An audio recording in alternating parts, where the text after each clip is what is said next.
Whiskey Throttle Spotlight is brought to you by Yamaha, the leaders in the power sports industry. Join the Blue Crew today. By Nihilo Concepts, boost your bike's performance, reliability, and aesthetics with Nihilo products. Flow Vision, high-performance goggles and eyewear. And by Complete Racing Solutions, your one-stop shop for human performance and wellness. Hey everybody, welcome out here to Perris Raceway. Kawasaki invited us to have a ride on their 2023 KX250F. They've got some changes for this thing this year internally, a lot of refining and tweaking, but actually some pretty significant changes. So we got to have a ride on it today and give you our first impression. Let's check it out.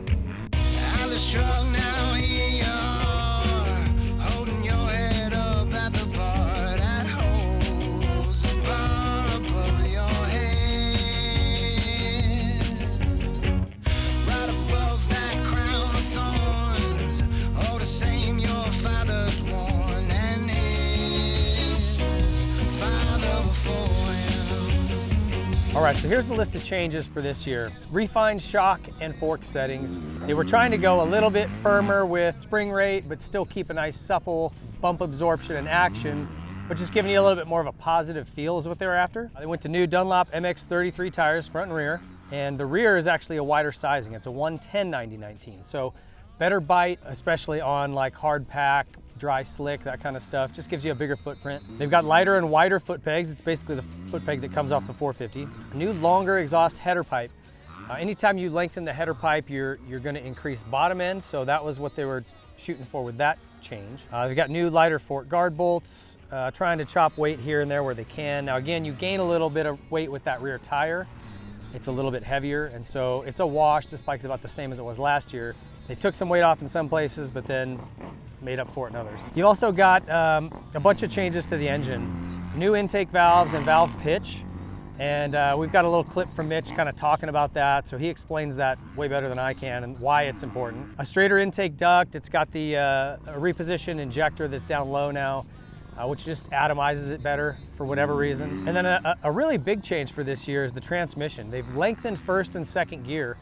And this is something that they probably took from the Pro Circuit race team. As far back as I can remember, Mitch has had his transmissions built in England, and he takes first and second gear, makes them both taller, which brings them closer to third. So in the 125 days, it was so that you could catch third gear before a triple easier.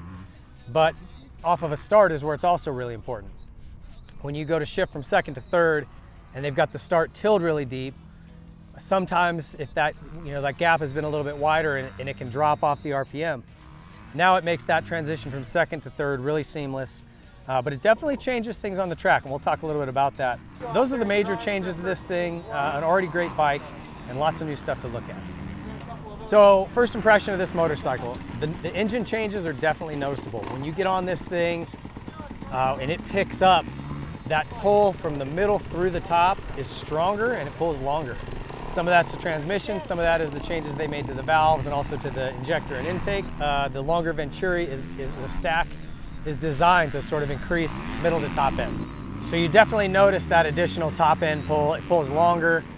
I do notice, this was sort of something that we worked on quite a bit today, was when I'm in this track here at Perris, it's sticky, tacky, ruddy dirt, and they've got about 4 really tight 180-degree hairpins where it's a very slow turn. And when you're trying to come out of that in second, because they went to the wider tire, which gives you a bigger footprint, more drag on the motor, then you've also lengthened first and second gear. They're both taller. I was finding myself having to really be on the clutch coming out of those tight turns, where typically just a couple little feathers of the clutch and it's going. It was definitely more of a kind of feeding it in. And I tried first gear. They said, well, hey, first is taller, maybe try that. I don't like having to pass through neutral. I don't know. Just for me, I'd rather not take that chance. I'd like to stay second or higher. We ended up trying a 51.2 sprocket, and that definitely was an improvement. So if you're getting one of these bikes and you're feeling that, consider a 51. It comes stock with a 50. So it just gives you a little bit easier pickup coming out of tight corners. And again, some of that is going to be very dependent on what type of tracks you're riding. The other thing is the couplers. I went from the standard to the aggressive better right away. Really not a whole lot of debate there. maybe if you're a beginning level rider, you'd like the standard one. I can't see any scenario where I'd like the soft coupler. So the aggressive map, aggressive coupler, better.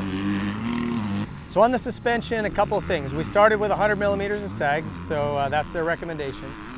And I was chasing kind of the feel and the balance that I want a little bit today, and I think we got there. We're gonna have a race spec video that'll discuss kind of what we did and why and some other options for you. But we did get it working great. It's just sort of anytime they add new settings, there's different oil height, there's different things like that. You kind of got to fine tune that and find what works. So we've got some good tips for you there. But overall, great handling bike. One knock on this bike in the past is that it doesn't want to turn. And a lot of that has to do with your ride height. Again, we'll get into that more with the race spec video, but you gotta make sure you're not choppered out. If this thing is tall in the front at all, you're gonna have a hard time cornering it. It just doesn't want to lay into a rut or float around a berm. You're gonna want to stand up and go off the track. So we will discuss that more. Foot pegs were a good improvement. The feel of the bike, it's very slim and rideable and maneuverable. It's a very comfortable bike. Great clutch, the hydraulic clutch works awesome, great brakes. I hate these grips, I'd get rid of these right away, but overall, really happy with the way this thing worked. I would say my biggest takeaway is this transmission is definitely a changer for this motorcycle. And depending on what you're gonna do with it, if you're racing it in stock trim and you're riding tight tracks, you're gonna have to make some adjustments. If you are a faster rider, you ride a lot of sweepier, faster tracks, you're gonna love it. Because it does let you kind of run a gear out a lot farther. And also if you're gonna build your motor, put a little more horsepower into it, then it's just all upside. Because once you build a little more power into this thing, it'll be able to pull it. Even just an exhaust and mapping, I think you'd get this to where you wouldn't have that issue kind of getting it to go out of turns. And it would just be all upside because you can leave it in second gear down a pretty long straightaway now and it continues to pull. So those are the upsides. There's definitely improvement in the engine, but those transmission changes definitely affect it. So you'll have to work with that. And we've got some great tips for you, so stay tuned for that. All in all, great motorcycle. Thank you so much, Kawasaki, for having us out. We had a great time today, and we're gonna get some more riding on this thing and come back with a good race spec video for you so you've got a good starting point if you pick one of these up. They should be in your local dealers soon. So thanks for watching. We'll see you guys next time here at Whiskey Throttle Media.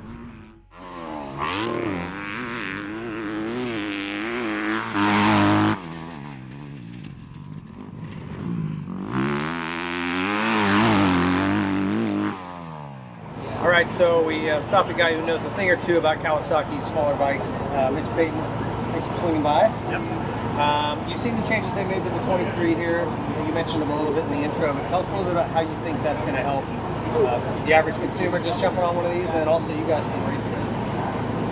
Well, the engine changes they did, I think it'd be better for the average guy.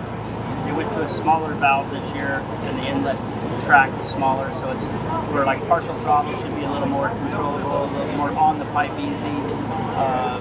The valves are pushed together closer, so they're not out towards the side of the cylinder, so it should flow easier around the valves.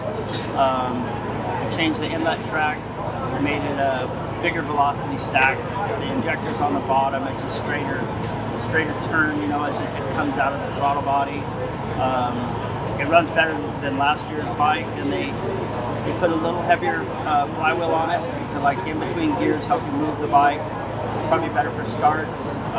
Transmission ratio, first and second are moved up. That was mainly to try to get the gap from second to third to be closer when you're doing a start.